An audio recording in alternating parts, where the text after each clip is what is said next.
owner, we all have to make the decision. Hey, what's my target market? Who are my followers? The majority of people who come in my door are between the ages of X and X squared, whatever the case may be.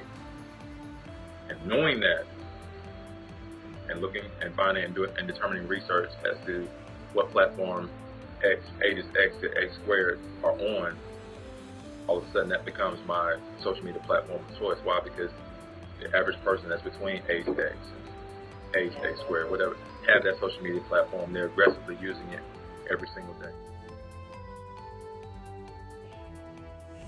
I think that one of the greatest challenges for shop owners, those individuals who actually have a retail location of some sort, I think one of the largest challenges that they struggle with is dealing with ESP. Yes, ESP, exposure, style, and product. ESP, exposure, style, and product. Those are three areas that, quite honestly, for every shop owner, for every boutique owner, for every small coffee shop, for every individual maybe who is selling a product out of a brick and mortar location, having to be concerned about ESP, quite honestly, could definitely help you actually attract more customers into your location. ESP. All right, so the E is for exposure. What are you doing with your current brand? What are you currently doing, like today, to even garner or attract additional exposure?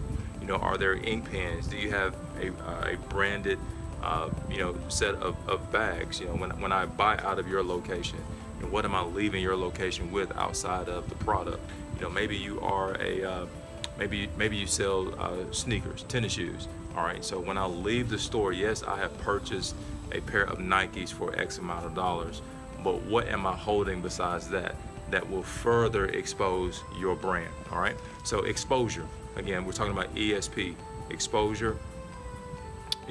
Exposure is very critical. And when we talk about branding, your logo, having your logo and the business name maybe on some ink pens or having it on some type of stationery, business cards, stickers, if you will.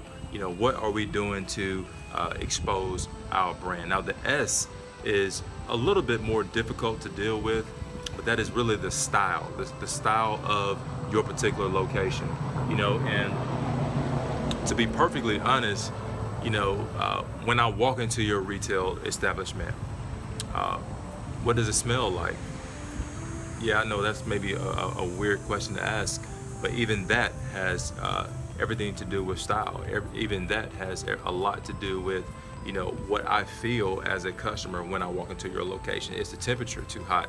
Do you have the air on or do you not have the air on? Is there music playing in the background? What type of music? What do I smell?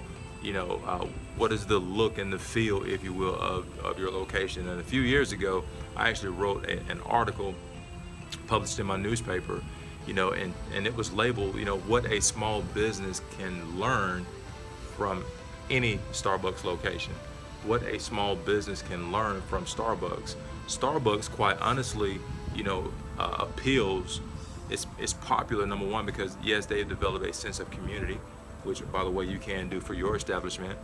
But they literally appeal to every sense, if you will, that a human body has. The touch, the feel, the way things look, the smell, definitely. All right. So style is very important, and these are some things that you should consider. How is your retail location set up? Do you have a planogram? Have you developed a planogram? Or are things just thrown together in a hodgepodge type of way, and where your customer has to figure out, where's the popular items, what's for sale, what's on sale, et cetera, et cetera. Now the final piece to this ESP is product.